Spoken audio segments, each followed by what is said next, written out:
नवीन घडामोडी पाहण्यासाठी आपल्या बारामती झटका या यूट्यूब चॅनलला सबस्क्राईब करा व बेल आयकॉन दाबा, म्हणजे ताज्या घडामोडी आपणापर्यंत पोहोचतील। स्वर्गीय रत्नप्रभादेवी मोहिते पाटील दिव्यांग बहुउद्देशीय संस्था आणि ग्रामपंचायत तरंगफळ यांच्या संयुक्त विद्यमाने जागतिक दिव्यांग सहाय्यता दिनानिमित्त शालेय साहित्य व खाऊ वाटप कार्यक्रम तसेच विविध क्षेत्रातील नावलौकिक मिळवलेल्या मान्यवरांचा तसेच एमपीएससी यूपीएससी मार्फत घेण्यात आलेल्या परीक्षा 2024 मध्ये क्लास 1 पदी निवड झालेल्या माळशिरस तालुक्यातील अधिकारी यांचा भव्य सत्कार समारंभ व स्नेह मेळावा श्री सिद्धनाथ मंदिर तरंगफळ येथे संपन्न झाला। यामध्ये सोमनाथ तुकाराम कर्णवर, एपीआय ठाणे शहर, Pradeep Duryodhan Gorad, DYSP, Kalyani Nanasaheb Shinde, commercial pilot, Sagar Keshav Ranaware, राजपात्रिक अधिकारी, दीपाली शिवाजी खरात, सहाय्यक राज्यकर आयुक्त, सायली शिवाजी पराडे, क्लास 1 अधिकारी, अजय भागवत तरंगे,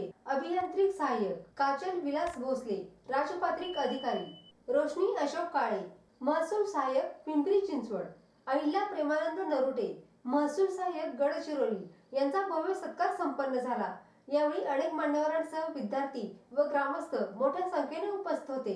यावेळी राजपात्रिक अधिकारी काजल विलास भोसले आपले मनोगत व्यक्त करताना म्हणाल्या, या कार्यक्रमाचे आयोजक आणि इथं असणारे सर्व सत्कार मूर्ती, विद्यार्थी मित्र मैत्रिणींनो, मी फोंडशिरस गावचे आहे आणि आपण सर्वजण एक दुष्काळग्रस्त भागातून आलेलो आहोत आणि त्यामुळेच मला ही प्रेरणा नेहमीच मिळत गेली की आपण अभ्यास करून चांगल्या मोठ्या पदावरती गेलं पाहिजे।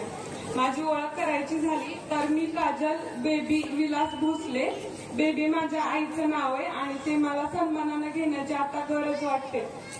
माझ्यासोबत आता माझा भाऊ आलेला आहे जो IT मध्ये सिनियर कन्सल्टंट या पदावरती कार्यरत आहे। माझे वडील आहेत ते सामान्य शेतकरी आहेत। माझ्या प्रवासाचं जर सांगायचं झालं तर माझा जर शालेय टप्पा जो आहे तो तुमच्यासारखा अतिशय सामान्य घरामध्ये झालेला आहे। माझं प्राथमिक शिक्षण हे जिल्हा परिषद शाळेमध्ये झालेलं आहे। हायस्कूल देखील माझ्या गावातील हायस्कूलमध्ये पूर्ण झालेलं आहे आणि त्यानंतर शारदानगर या ठिकाणी मी माझं पदवीचं शिक्षण पूर्ण केलं। परंतु घरची थोडीशी आर्थिक अडचण असल्यामुळे शालेय शिक्षणामध्ये सुरुवातीच्या वर्षांमध्ये जसे की 5वी 6वी असेल त्या वर्षांमध्ये अभ्यास करण्याकडे माझं जास्त लक्ष नव्हतं। परंतु माझे जे भाव आहेत, मला 3 भाव आहेत। 2 भाव माझे मुंबई पोलीस मध्ये आहेत, एक भाव आहे जो आता आलेला तो IT मध्ये आहे।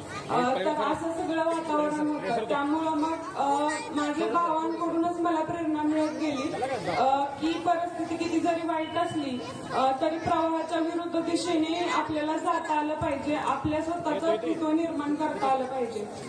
तर ही प्रेरणा मला माझ्या भावांकडूनच मिळाली आहे आणि ती तुम्हाला देखील मिळावी अशी माझी इच्छा आहे।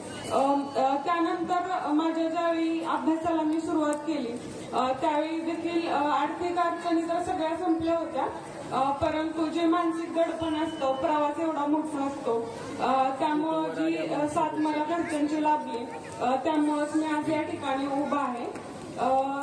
ज्यावेळी मी अभ्यास करत असायचे त्यावेळी बऱ्याच नातेवाईकांचा देखील घरी फोन यायचा की अजून कसं काय झालेलं नाहीये, परंतु माझ्या घरच्यांनी ते माझ्यापर्यंत कधीच येऊ दिलं नाही।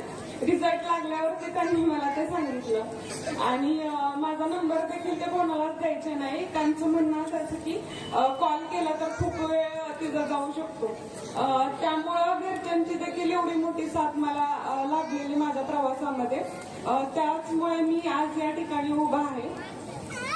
विद्यार्थी मित्रांनो, परिस्थिती किती जरी वाईट असली तरी पण शिक्षणावरती आपल्याला लक्ष देता आलं पाहिजे। अभ्यास जरी करू वाटत नसला तरी देखील प्रयत्न करायचा, चांगल्या पद्धतीने अभ्यास करता येईल। शिक्षक तुम्हाला नेहमी प्रेरणा देतात तर त्यांचं ऐकून आपण अभ्यासावरती लक्ष केंद्रित केलं पाहिजे, तरच पुढे जाऊन जे आपण अतिशय सामान्य लोक आहोत ते स्वतःसाठी देखील आणि इतर लोकांसाठी आपल्याला काम करता येतं।